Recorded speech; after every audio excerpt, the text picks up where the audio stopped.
ফুটপাত দিয়ে হাঁটার অধিকার জনগণের রয়েছে, সেই ফুটপাতকে জবরদখল করার অধিকার কারণ নেই। যেখানে সরকারের ভ্যাকেট ল্যান্ড রয়েছে, যেখানে জনগণের প্রয়োজন নেই, সেখানে বৈধ অবৈধ যদি বসে থাকেন মানবিকভাবে দেখব। কলকাতার বড় বড় চওড়া রাস্তা, জনগণকে হাঁটার জন্য ফুটপাত, এটা কারো হাতে দেওয়ার অধিকার আমাকে কেউ দেয়নি। আমাকে পাবলিক ভোট দিয়ে জিতিয়েছে, বিজেপি এবং এমএলএরা আমাকে মুখ্যমন্ত্রী বানিয়েছে। আমি জনগণের প্রতি দায়বদ্ধ।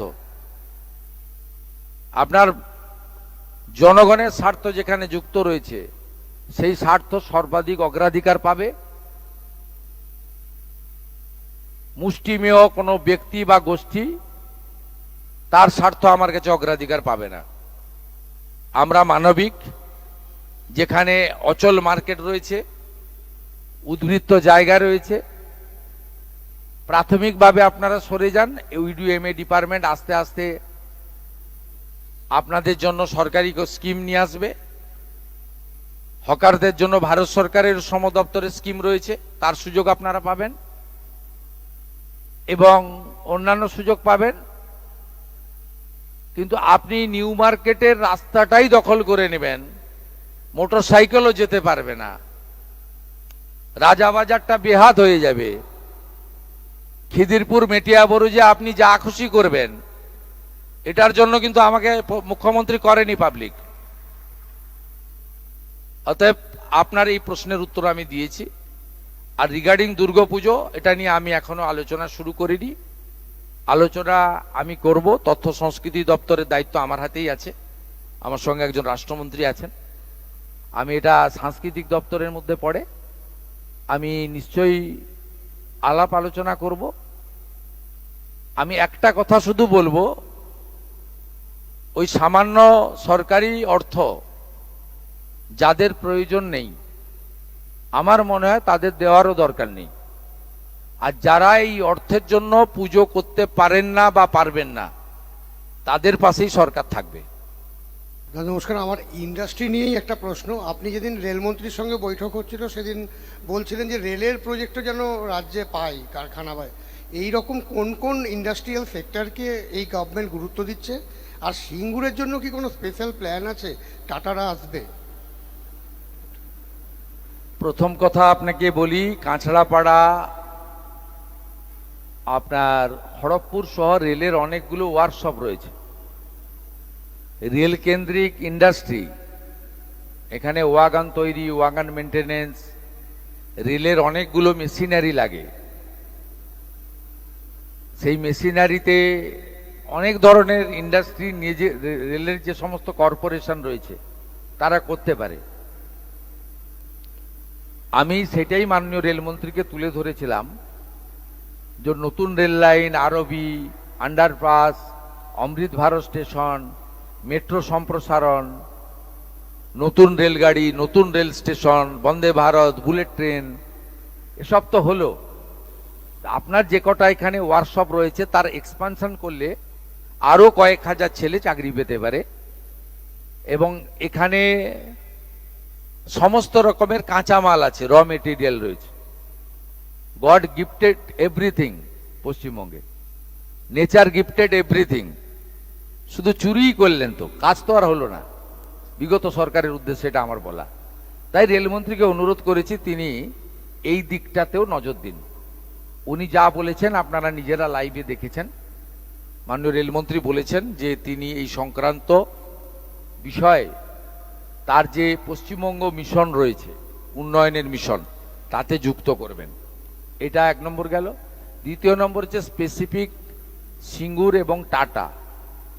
এটা নিয়ে আমি এই মুহূর্তে আপনাদের বলবো না। প্রথমত বলি, টাটাকে এখানে আনবো আমরা, এবং সিঙ্গুরে যে জমি, সেই জমি সরকারের হাতে এখন নেই।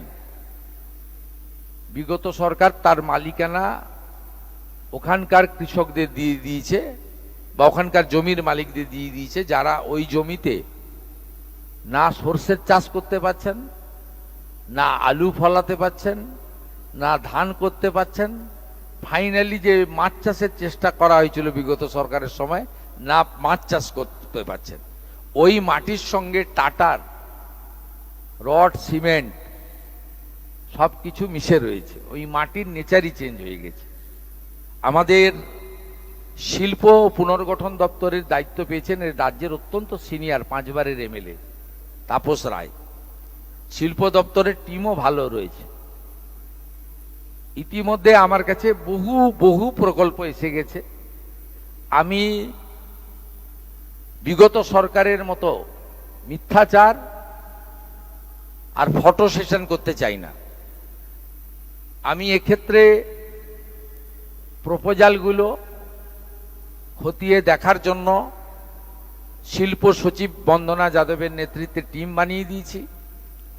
সংশ্লিষ্ট দপ্তরে মন্ত্রী এতদিন ছিলেন না, গত 2-3 দিন হলো মন্ত্রী জয়েন করে গেছেন।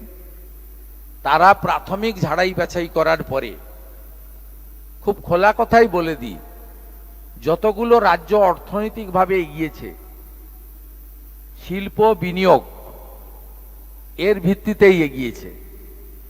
যতগুলো রাজ্যে বেকার শূন্য হয়েছে সেই বেকার শূন্য করার ক্ষেত্রে 3 ধরনের প্রক্রিয়া চালিয়েছে তারা। একটা হচ্ছে রাজ্য সরকারের বিভিন্ন স্তরের ভ্যাকেন্সি যোগ্য মেধাবীদের দেওয়া, পুলিশ থেকে শুরু করে শিক্ষক পর্যন্ত। দ্বিতীয় হচ্ছে প্রধানমন্ত্রীজির পিএমইজিপি থেকে শুরু করে মুদ্রা যোজনা থেকে শুরু করে ব্যাংকিং এর ক্ষেত্রে রেগুলেশন ঘটিয়ে ছোট এবং বড় ব্যবসায়ীদের ব্যাংকিং সুবিধা পাওয়ার মধ্য দিয়ে এবং বেকার যুবকদেরকে সাবসিডি ওরিয়েন্টেড যে সমস্ত বিজনেস রয়েছে সেগুলোতে সাপোর্ট দিয়ে পিএমইজিপি সহ সেখানে একটি কর্মসংস্থানের দিগন্ত উন্মোচিত করা। থার্ড হচ্ছে হেভি ইন্ডাস্ট্রি এবং এমএসএমই সেক্টর সঙ্গে ফুড প্রসেসিং, হর্টিকালচার এবং ফিশারি সহ আমাদের অন্যান্য যে সেক্টরগুলোতে আমরা ছোট, মাঝারি এবং বড় প্রসেসিং ইউনিট, ইন্ডাস্ট্রি করতে পারি, তার মধ্য দিয়ে কর্মসংস্থান করা। এই ত্রিমুখী ত্রিফলা যদি কার্যক্রম করতে পারেন তাহলে কিন্তু আগামী দিনে বেকার সমস্যার সমাধান হবে। বাইরে চলে যাওয়া পরিযায়ী শ্রমিকরা রাজ্যে ফিরে আসবে এবং এই রাজ্যের যে বেহাল অর্থনৈতিক অবস্থা, রাজস্ব বৃদ্ধির সাথে সাথে আমরা এগোতে পারবো।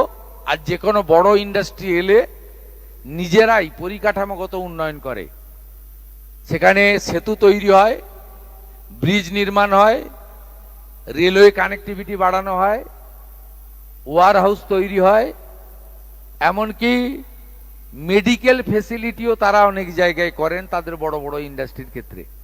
আমি প্রাথমিকভাবে কিছু কিছু কাজ করেছি, কিন্তু এত তাড়াহুড়া আপনারা করবেন না।